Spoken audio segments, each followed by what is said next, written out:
Mr. President, distinguished colleagues, ladies and gentlemen, I thank the Albanian presidency of the Security Council for an opportunity to attend this meeting of the Council. Although Armenia's attempt to exploit the UN Security Council in its campaign to mislead the international community is deplorable, we take this opportunity to once again inform the Council and the wider international community on challenges Armenia poses to regional peace and security. As a matter of fact, and it needs to be underlined in the very beginning, Armenia's request to the Council is related to the local counter-terror measures taken by Azerbaijan within its sovereign territory in full compliance with international law, including international humanitarian law. Therefore, Armenia's yet another appeal to the Security Council is violation of the UN Charter, demands on respect for sovereignty and territorial integrity of states, and non-interference with their internal affairs. Such a reckless abuse of the Council for yet another time is utterly inadmissible, is a serious blow to the authority and reputation of this august body, and must be resolutely rejected. It is also counterproductive and irrelevant. In fact, when the Council is called for a debate today, allegedly due to concerns over the rights and security of ethnic Armenian residents of the Karabakh region of Azerbaijan, the counter-terror measures have already been seized, and dialogue on the reintegration of ethnic Armenian residents of the Karabakh region of Azerbaijan started in practical terms on the ground. The long overdue meeting of the Special Representative of the Government of Azerbaijan with representatives of Armenian residents took place today in the city of Yevlakh, Azerbaijan. At the meeting, the Special Representative assigned by the Government of Azerbaijan for the dialogue with Armenian residents outlined the plans of the government for reintegration, and the issues related to restoration and operation of infrastructures were discussed. In the context of discussions of social and humanitarian matters, and upon the request of the Armenian residents, the delivery of fuel for the use of social facilities, such as kindergartens and schools, hospitals, and other emergency services, as well as other humanitarian support measures, are expected to be implemented soon by the relevant central government institutions. Such a dialogue was not possible before due to obstruction of the Armenian side, relying on heavy illegal military presence in the sovereign soil of Azerbaijan. Mr. President, ladies and gentlemen, what Armenia tries to present to the international community as an attack on peaceful residents of the Karabakh region of Azerbaijan is in fact local counter-terror measures by Azerbaijan, fully in line with its right under the UN Charter to disarm the Armenian armed formations illegally stationed in the sovereign territory of Azerbaijan. Armenia itself, with its brazen and uncorrected disregard to its international obligations, made these measures by Azerbaijan unavoidable. Armenia's attempt to accuse Azerbaijan of violating the trilateral statement of 10 November 2020 of the leaders of Azerbaijan, the Russian Federation, and Armenia is equally baseless. On the contrary, it is Armenia that blatantly disregarded its commitment under the mentioned document with respect to withdrawal of its forces from the territory of Azerbaijan. Throughout the past 3 years, since the signing of this statement, Armenia kept more than 10,000 strong armed formations equipped with such heavy weaponry as tanks and other armed vehicles, artillery pieces, multiple rocket launchers, mortars, electromagnetic warfare equipment, and other types of offensive arms in the territory of Azerbaijan. These illegal armed forces were sustained through direct military, technical, logistical, and financial support by Armenia, including by abusing the Lachin Road in an attempt to fuel separatism in the sovereign territory of Azerbaijan for the purposes of its revanchist policy. The counter-terror measures demonstrated the scale of illegal militarization by Armenia, despite the commitment it undertook under the trilateral statement to cease all military activities against Azerbaijan and withdraw its forces from Azerbaijan's internationally recognized territory. In just 24 hours, more than 90 outposts of the illegal formations were taken, 20 combat vehicles, 40 artillery pieces, 30 mortars, 6 electromagnetic warfare systems, and 2 anti-aircraft missile systems were neutralized. These are photos of heavy Armenian military equipment. Absolutely clear that this offensive equipment was not there in the territory of Azerbaijan for peaceful purposes. No sovereign state would tolerate such a heavy illegal military presence on its soil, nor did Azerbaijan. Azerbaijan acted fully within the rights safeguarded under international law and its constitution to protect safety and security of all its residents. Thus, systematic attempts by Armenia to create a new status quo of illegal use of force and to sustain a gray zone based on the line of contact logic in the sovereign territory of Azerbaijan was defeated. Mr. President, Azerbaijan has been warning about the looming military adventure by Armenia for several weeks in light of its intensified military engineering works and forces build-up. We were registering and bringing to the attention of the international community the intensive reinforcement of battle positions with military personnel, armed vehicles, artillery pieces and other firepower, raising the combat readiness level of forward units, creation of additional mobilization units, expansion of intelligence activities against Azerbaijan's armed forces, as well as incursion into the positions of our armed forces to carry out sabotage by planting new landmines in already demined areas and roads used by civilians. Systematic shelling of positions of the Azerbaijani armed forces by the armed formations of Armenia, using weapons of various calibers, continued mining of our territories, fortification of battle positions, as well as increasing the number of trenches and military shelters in the Karabakh region of Azerbaijan in the past few months have further escalated the tensions.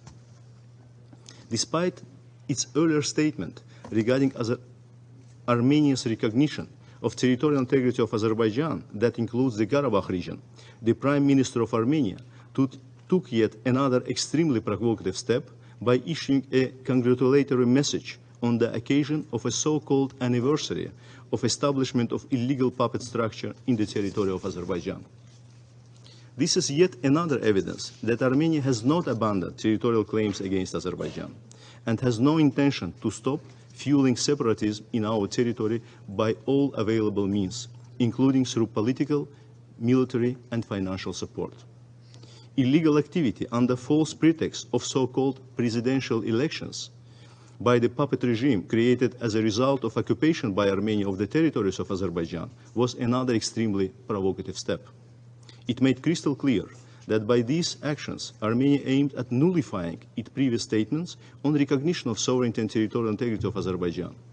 It demonstrated that Armenia is not engaging in negotiations on peace treaty in good faith. Armenia's deliberate attempts to undermine peace efforts are not isolated from its worldwide smear campaign against Azerbaijan, built upon fabricated accusation of a so-called blockade and humanitarian crisis. This campaign essentially collapsed on September 18, 2023, in view of eventual implementation of Azerbaijan's offer of using multiple routes for delivery of goods to meet the needs of ethnic Armenian residents of the Karabakh region of Azerbaijan. Thus, following active diplomatic efforts by several international actors, including the Security Council members, a simultaneous delivery of humanitarian goods through Aghdam and Lachin was finally conducted by the International Committee of the Red Cross after weeks of artificial delay caused by illegitimate obstructions by Armenia and its subordinate puppet regime. Having failed to impose its fake narrative on international community through a so-called humanitarian agenda, Armenia resorted to military provocation the next day, September 19, 2023, hoping that renewed tension will help its blame game against Azerbaijan. As a result of explosion of mines planted by Armenian sabotage group on the Fizuli Ahmad Beyli Shusha road, 2 civilian road constructors tragically lost their lives. 4 police officers fell victim to another mine explosion in close vicinity of the same area while attempting to inspect the mine incident site. These explosions led to serious wounding of 6 more Azerbaijani police officers. Here you can see horrible consequences of this reckless sabotage act against Azerbaijan within its sovereign territories. 6 persons with concrete names and surnames were perished.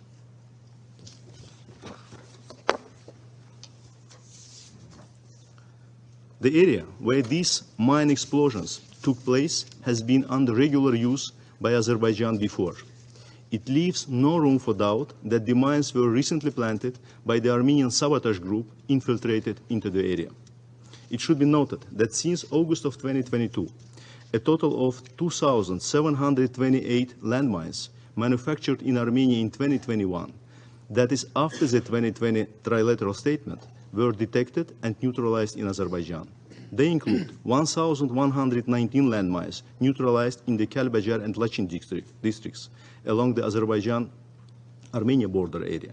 1,609 landmines were detected in the Karabakh economic region since the signing of the trilateral statement in November 2020. 314 individuals have fallen victim to landmines. In response to Armenian armed formations' subversive acts, inflicting civilian and military casualties, the armed forces of Azerbaijan launched local counter-terror measures to disarm these illegal armed formations and neutralize the imminent threat posed to safety and security of Azerbaijani civilian and military personnel. The counter-terror measures were limited and proportionate to threat posed to sovereignty and territorial integrity of Azerbaijan, as well as safety and well-being of our citizens. The counter-terror measures exclusively aimed at neutralizing legitimate military targets within sovereign territory of Azerbaijan. As such, it fully aligned with the sovereign right of Azerbaijan to self-defense enshrined in the UN Charter. Azerbaijan acted in full compliance with norms of humanitarian law. All measures were taken to avoid collateral damage of civilians and civilian infrastructure. Accusations on intentional and deliberate targeting of civilians by armed forces of Azerbaijan are baseless and false in view of photo and video evidence. From the very first minutes, the Ministry of Defense of Azerbaijan has made several public statements calling on civilians to stay away from military installations. Similar notifications were sent to the Armenian residents of the Karabakh region of Azerbaijan via mobile SMS service. This is done in view of the reckless attempt by Armenian subordinated armed formations to deploy military equipment and installation within residential areas. The Ministry of Defense of Azerbaijan announced that protection and security of administrative, social, educational, medical, religious, and other facilities would be ensured in line with the laws of Azerbaijan and norms of international humanitarian law, while women, children, elderly people, people with disabilities, and the sick would be rendered necessary medical aid, supplies, and other assistance.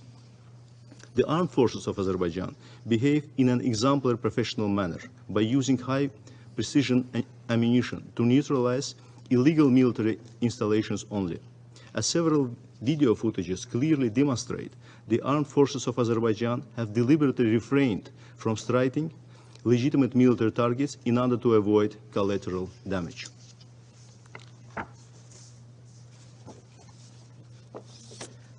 As it's seen from these photos, Azerbaijani armed forces would have acted differently if the intention was to target civilian or conduct so-called ethnic cleansing.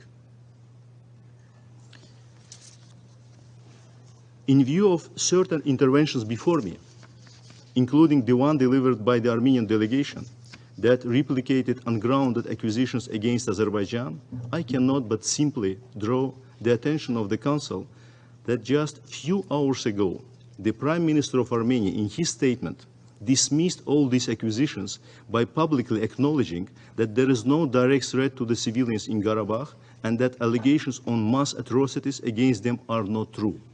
I want to remind, this is the statement from Armenian Prime Minister a couple of hours ago.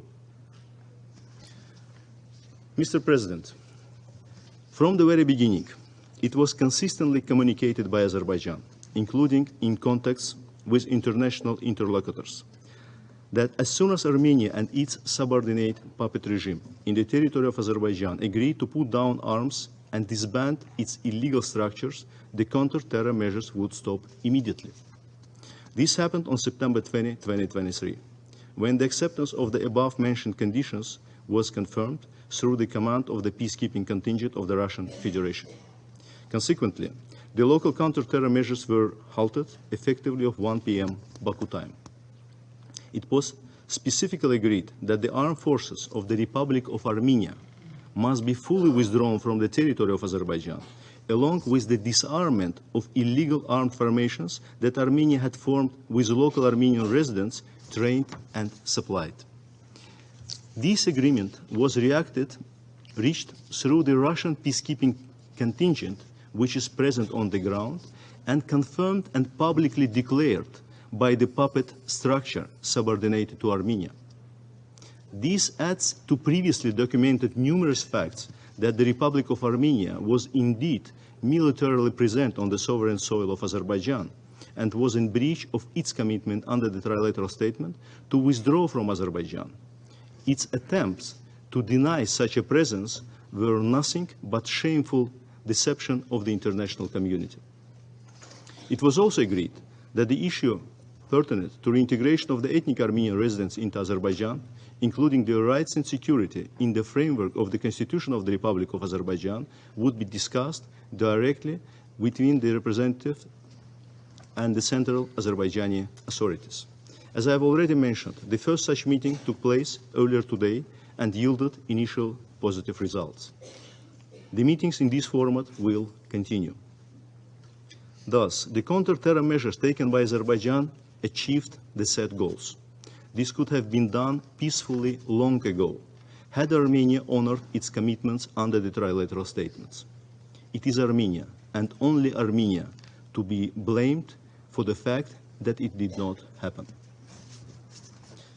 Mr. President, ladies and gentlemen, the non-fulfillment by Armenia of its obligation on full, immediate and unconditional withdrawal of forces from the territory of Azerbaijan had been the reason for the failure of all international efforts to settle the armed conflict unleashed by Armenia against Azerbaijan more than 30 years ago. Continued illegal military presence of Armenia in sovereign territory of Azerbaijan remained the most serious obstacle to a post-conflict normalization process between Armenia and Azerbaijan, as well as to efforts to reintegrate the ethnic Armenian residents of the Karabakh region of Azerbaijan after the signing of the trilateral statement on November 10, 2020, under which the conflict was ended and completely new realities emerged in the region. We have consistently and extensively called the attention of all involved international actors to the danger of such an illegal military presence. Unfortunately, acknowledgement of our legitimate concerns behind closed doors was not reflected in practical steps and public messages of our interlocutors.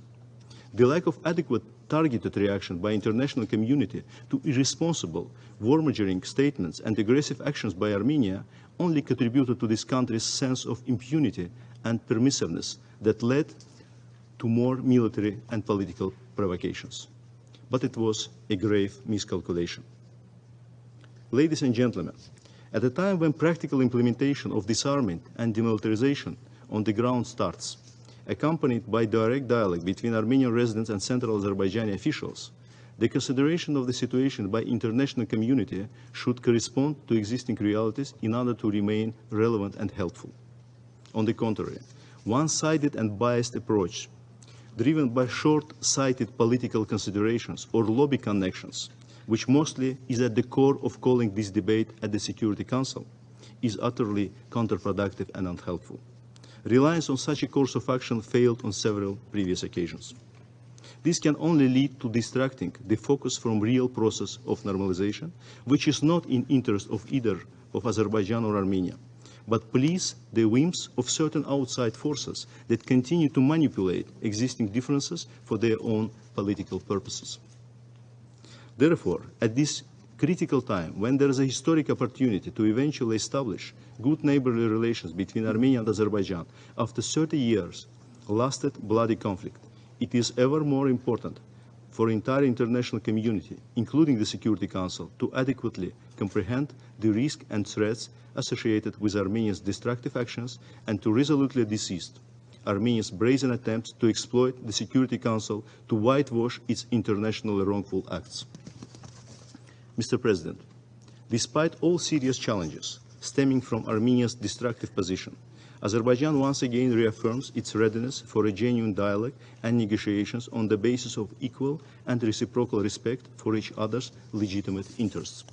We once again extend our offer of a just, fair and lasting peace to Armenia, notwithstanding the unhealed wounds of its armed aggression against my country, massive devastations of our cities and villages, deliberate desecration of our holy places.